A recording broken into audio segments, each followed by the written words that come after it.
તમે ઘણીવાર સાંભળી છે, મેં ઘણીવાર કીધી છે, પણ સોનું છે ને એ સોનું રહેવાનું છે ને કોઈ દી કાટ નહીં લાગે. આ વાત તમને કેદી નહીં ગમે કે જેથી હાવજ ખડખા હે ગંગાજીમાંથી દુર્ગંધ આવશે અને સોનાને કાટ લાગશે, તેદી નહીં ગમે. પણ સોનાને કોઈ દી કાટ લાગે નહીં, હાવજ કોઈ દી ખડખાય નહીં, ગંગાજળમાંથી કોઈ દુર્ગંધ ન આવે. જોગીદાસ ખુમાણ બારવટીયો વગડાની માલિપા નીકળ્યો સાહેબ, અને એક 10-12 વર્ષની દીકરી ઢોરા ચારે છે, એકલી હો વગડાની માલિપા પ્રભુને ખોળે, અને બગડતા ધમા ધમા ઘોડલી નીકળી અને દીકરીને જોઈ ગયો બારવટીયો અને નીચા નેણ ઢાળી. કોઈ દી બાપુ એને સ્ત્રીને સામે નજર નહોતી કરી જોગીદાસ ખુમાણે, કોઈ દી નહીં, કોઈ દી નહીં. એનું પ્રમાણ હું તમને આપું. 15 વર્ષ પહેલા અમે ભોવાયા જોવા, જોરુભાઈ ખુમાણ અમારા ગુજરિયા દરબાર, અમે ભોવાયા જોવા ગયા ઉમરાળા. ત્યાં એ જોગીદાસ ખુમાણનું પાત્ર લઈને જે ભોવાયો આવ્યો ને એને હવારો હવાર બેનો સામે જોયું નહોતું સાહેબ. કલ્પના કરો, એનું પાત્ર ભજવનાર મારા. આ તો હકીકત છે કે નીચા ને ઢાળી દીકરી પાસે જઈ જોગીદાસ ખુમાણે એટલું, દીકરી એકલી છો? હા એકલી છું ભાઈ. આજુબાજુમાં તારા પિતા, તારા કાકા, કોઈ મામા, મોટા ભાઈ કોઈ છે કે ના? કોઈ નથી, હું એકલી છું. કોઈ નથી તો ના કોઈ નથી. એનું કારણ છે કે મારા માવતર તો મરી ગયા, મારા મામાનું ગામ છે ભાઈ, એના ઢોરા ચારું છું, મોટી થાઉં છું. એમ નથી કીધું બેટા મેં તને. આજુબાજુમાં કાકા, ભાઈ, મોટા બાપા કોઈ ન હોય ને એકલી વગડામાં તું ઢોરા ચારશો તો તારી આબરૂની ઇજ્જતની તને બીક નથી લાગતી?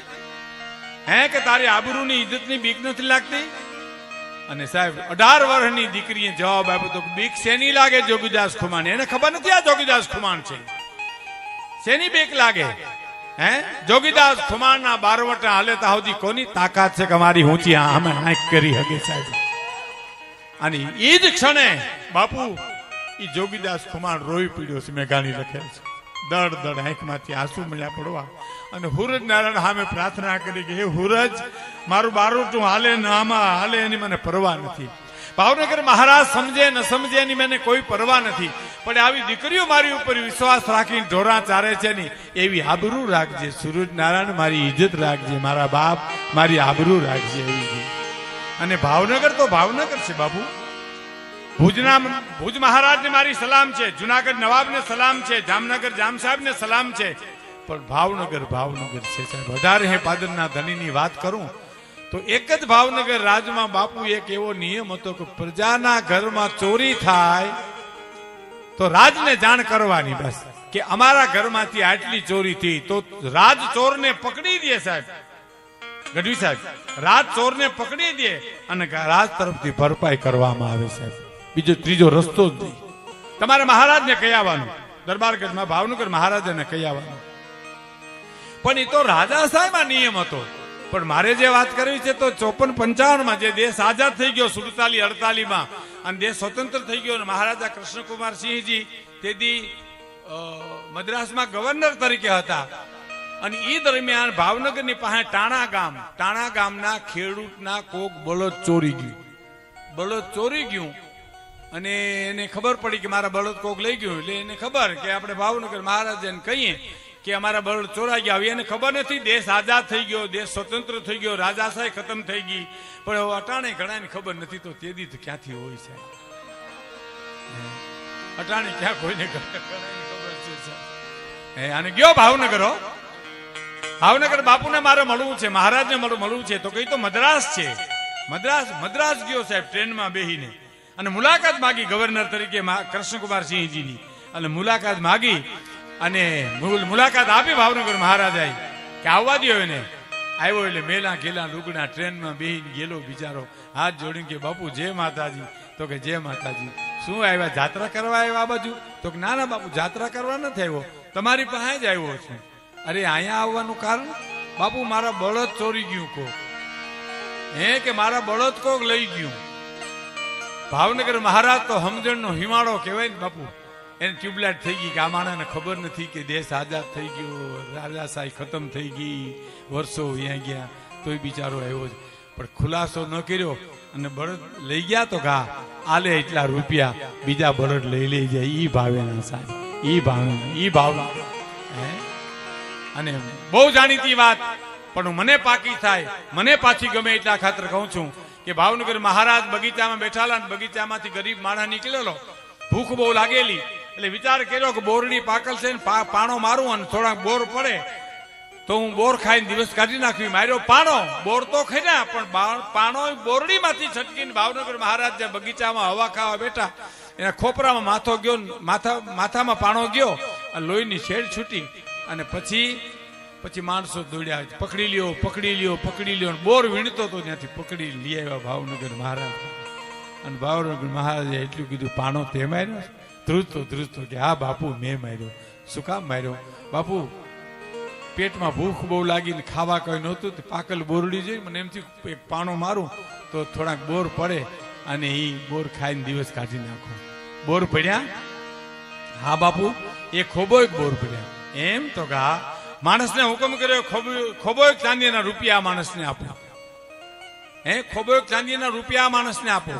કે પણ બાપુ તમને પાણો લાગ્યો, લોહી નીકળ્યા અને તમે રૂપિયા આપવાની વાત કરો તો કે ઝાડવાને પથ્થર મારે ઝાડું ખાવા માટે ફળ દેતું હોય તો હું તો ભાવનગરનો રાજા છું, ગોહિલવાડનો ધણી છું, હું કાંઈ ન દઉં તો મારી જણનારીનું ધાવણ લાજે સાહેબ. ઈ ભાવનગર મહારાજના વખાણ કરવા કે જોગીદાસ ખુમાણ બારવટાના વખાણ કરવા સાહેબ. એનો એક પ્રસંગ કહું આપને સાહેબ આગળ વાત કરતા પહેલા. જોગીદાસ ખુમાણ અને ભાણ ખુમાણ ડુંગર ઉપર બેઠેલા બે સાહેબ.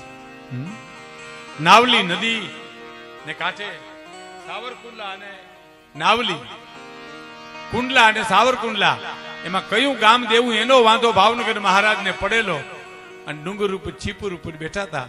એમાં રગડા નામના માણસે આવીને એટલું કીધું, જોગીદાસ ખુમાણ આજ મોકો છે બરાબર. કે શું મોકો છે? કે ભાવનગર મહારાજના ઘરેથી મહારાણી દળવે જાત્રા કરવા જાય છે અને દાદબા ને નાનબા બે દીકરા ખોલામાં બેઠા છે. આ બે ને પૂરું કરીને તારું વેર હમતું વળી દે.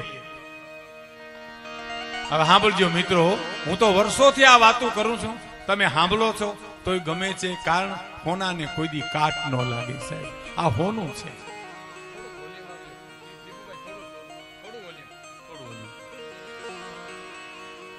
બે દીકરાને થોડું ઓછું કરો.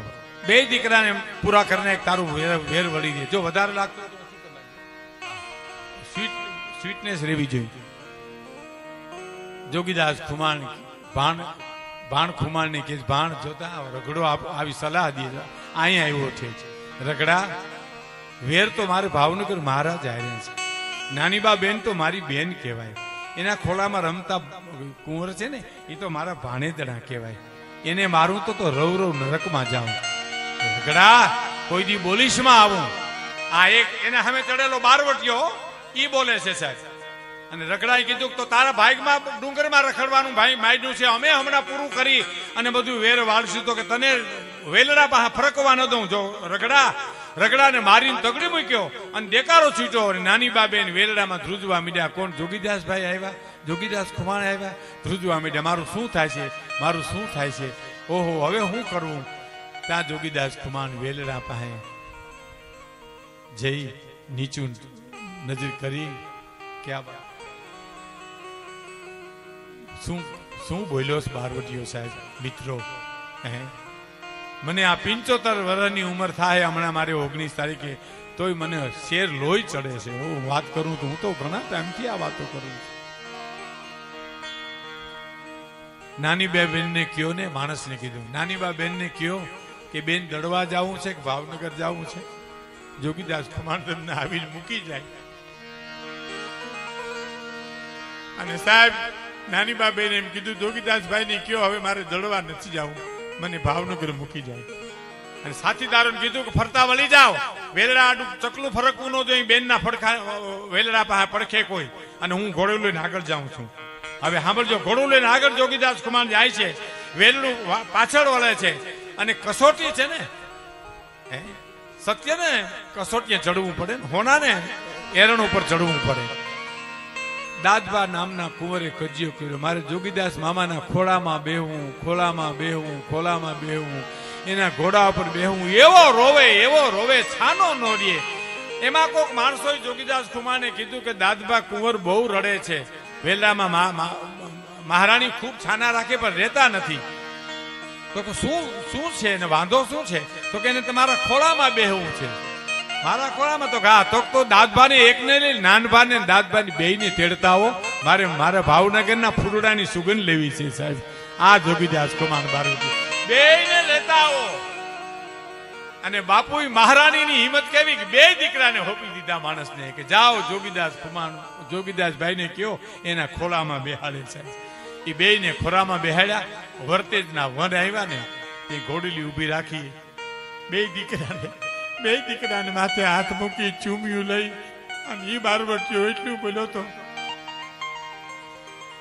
પાણી આવ, મારી અહીં હદ પૂરી થઈ ગયા છે. અહીંથી મારે અંદર આવવાની મનાય છે. ભાવનગર મહારાજની વર્તેજથી આગળ આવવાની મનાય છે. તો હવે તમે બાને મારા નારાયણ કહેજો અને ભાવનગર મહારાજને મારા જય માતાજી કહેજો.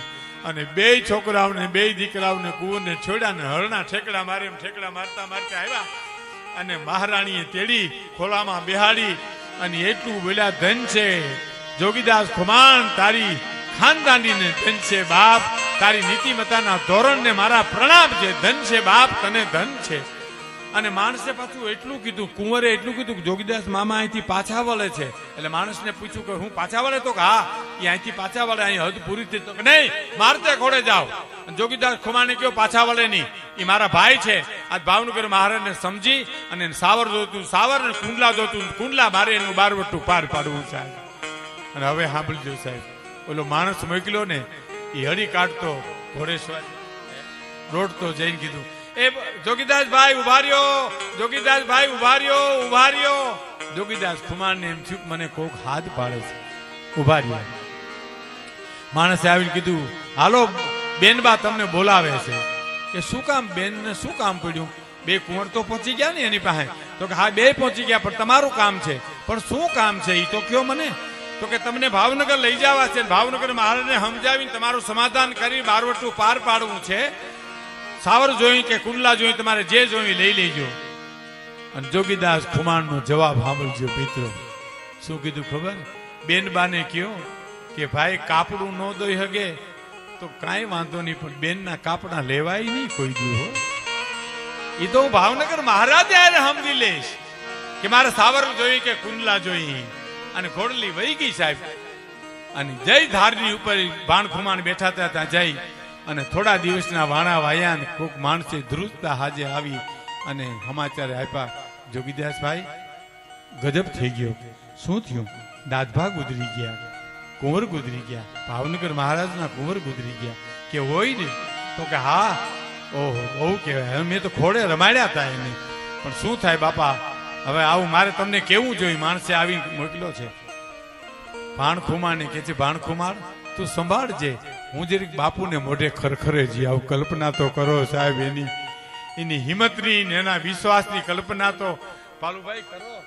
હે રૂવાડા ઉભા થઈ જાય સાહેબ. હું જરીક બાપુને મોઢે થઈ આવું. એટલે પેલા આવ્યા આદા ખુમાણ પાસે, એના બાપની પાસે આંબરડી, જોગીદાસ ખુમારની આંબરડી કહેવાય. હજી સાવરકુંડલા પાસે તમે જઈ અને જો તો આદા ખુમારની આંબરડી નહીં, જોગીદાસ ખુમારની આંબરડી કહેવાય. એ આંબરડીએ જઈ અને આદા ખુમારને અડધી રાતે ઉઠાડ્યા. બાપુ, એ બાપુ ઉઠો તા. પૂછ્યા, ઓ જોગા તું અટાણે કેમ આવ્યો બેટા? તને તો પકડવા ચોકીઓ મુકાઈ ગઈ છે, ચારી કરું માણસો ભરે તને પકડવાનું, તું કેમ આવ્યો? કે બાપુ ધીરજ રાખો, કુંવર ગુજરી ગયા ભાવનગર મહારાજને. દાદભા કે તો શું થયું? કે મારે ખરખરે જાઉં. તું ખરખરે જાય? તને પકડી નહીં લે? તો કે નહીં, મારી ફિકર કરો, મારે તમારી રજા લેવી જોઈએ. તમે મારા બાપ છો, તમારા રજા વિના પગલું ન ભરવું. આદા ખુમારની વચ્ચે એક વાત કરી દઉં સાહેબ, તમને બહુ મજા આવશે. નિમી 11 આવે આપણે, નીમ દીવ પોઢણી 11 આવે, તેથી નીમ લી 4.5 મહિના. પછી દીવ ઓઠી 11 આવે ત્યારે નીમ પૂરું થાય. એમાં 5 જુવાનો આંબરડીના જઈ આદા ખુમારને જઈ, આ સત્ય ઘટના છે, જરાય શંકા કુશંકા કરશોમાં તમે, આ સત્ય ઘટના. જઈને કીધું કે બાપુ આ નિમી 11 છે. તો કે હા. તો નીમ લેવા છે આપણે. તો કે કેવા નીમ લેવા છે? કે જેવા લેવા હોય પણ પેલા તમે લ્યો પછી અમે લઈ. તો કે ના બાપા, મારાથી હવે ન લેવાય, હું તો વ્રત થઈ ગયો, મારાથી નીમ પડે નહીં. તો કે નહીં બાપુ, તમે નીમ લ્યો પેલા, પછી જ અમારે નીમ લેવા છે. હે કે પછી જ અમારે લેવા છે? તો કે પણ મારાથી ન લેવાય બાપુ. તો અમારે નથી લેવા. તો એમ કરો જુવાનો બેહો, હિંમત તો કરો, એક પછી એક બોલો ને, મને હિંમત આવશે તો હું એ નીમ લઈશ. કઈ એક જણો ઉભો થયો કે હું 4.5 મહિના ગાયુંને નિરણ નાખીશ. બેહી જા. બેહી ગયો. બીજો ઉભો થયો, બાપુ હું 4.5 મહિના કૂતરાને રોટલા નાખીશ. બેહી જા. ત્રીજો ઉભો થયો, બાપુ 4.5 મહિના કીડિયારું પૂરીશ. અને પછી આદો ખુમાણ ઉભા થયા, વૃદ્ધો જોગીદાસ ખુમાણનો બાપ. આમ હુરજનારાયણ સામે ભલે ઉગા ભાણ તું હારા ભામણા કરીને મીઠડા લીધા અને એટલું કીધું કે હુરજનારાયણ તારે સામે આદો ખુમાણ એક નિયમ લે છે કે હવારના પોરમાં ઉઠી અને દાંતણ કરું અને દાંતણના ચીરિયાના ઘા કરું. એ ચીરિયા ચતા પડે તેથી જીવવું, બાકી બઠા પડે તેથી મરી જવું. અને ઇતિહાસ સાક્ષી પૂરે છે. 4.5 મહિના પાલુભાઈ દાંતણ ચતા પડ્યા આદા ખુમાણના. એનો દીકરો જોગીદાસ ખુમાણ છે. સાહેબ મારી ફિકર કરવામાં બાપુ, હું હમણાં બાપુને મોઢેથી આવું અને ઉપડ્યો સાહેબ. તો તમે આપ જાણો છો કે ગામડેથી ટોળા ખરખરે આવે, એમાં એક ટોળામાંથી બીજા ટોળામાં ગોઠવાઈ જાય, ફાળીયું ઓઢીને બીજા ખોડામાં માથે ફાળીયું ઓઢીને ત્રીજા ટોળામાં થતા ભાવનગર પહોંચી ગયો સાહેબ. અને એક ટોળામાં ગોઠવાઈને ભાવનગર ગઢમાં જઈને પહોંચી ગયો. ગઢમાં જે માણસો રોતા આવતા હતા મિત્રો, એને તો માણસો છાના કરવા વાળા હતા. 18 પાદરનો ધણી હતો સાહેબ. ત્યાં પોતે ન ઉભો થાય, પણ આ ટોળું આવ્યું જોગીદાસ ખુમાણ જેમાં છુપાણો તો એ ટોળું આવ્યું તેથી ખુદ ભાવનગર મહારાજ ઉભા થઈ ગયા અને હાથમાં લોટો લઈને તૈયાર થયા. એટલે કોક માણસો મીડા કહેવાય, કોણ એવું કિંમતી માણસ આવ્યું કે બાપુ ખુદ ઉભા થઈ ગયા? પણ બોલાય નહીં કોઈથી. બધા જોઈ રહ્યા ચિત્રેલ પૂતળા હોય એમ શું થાય છે. એ રોતા આવ્યા એટલે બધાને માથે હાથ મૂકતા, બાપા છાનારીઓ કુંવરની આયુષ્ય જેટલી છે, બાપા છાનારીઓ કુંવરની આયુષ્ય જેટલી છે. જોગીદાસ ખુમાણનો વારો આવ્યો ને, ફારી બેઠું હતું એને તો. જોગીદાસ ખુમાણનો વારો આવ્યો ને તે ભાવનગર મહારાજ એટલું બોલ્યા, જોગીદાસ છાનો રે બાપ કુંવરની આયુષ્ય જેટલી હતી. અને જોગીદાસ ખુમાણે ફાલ્યું ઊંચું કરી કીધું, બાપુ તમે મને ઓળખી ગયા કે 500 પડકારામાં જો તારા પડકારાને ફારખી હકતો હોઉં તો જોગીદાસ તારા રુદનને ન ઓળખી શકું, તારા આહુને ન ઓળખી શકું. પણ ગભરાશમાં હો, હા તારો વાળ વાંકો નહીં થાય. કે વાળ વાંકો થવાની બીક હોતો તો બાપુ અહીં ખરખરે જ ન આવો. હે અને નીકળ્યો જયારે ભાવનગરની બજારની માલિપા તારી બેનું દીકરીઓ એના દર્શન કરવા નીકળી. જોગી જેવો જોગીદાસ ખુમાણ નીકળ્યો સાહેબ. હે અને જોગીદાસ ખુમાણ ને પછી તો સમાધાન થઈ ગયું. આંબડી ભાઈ સાવરકે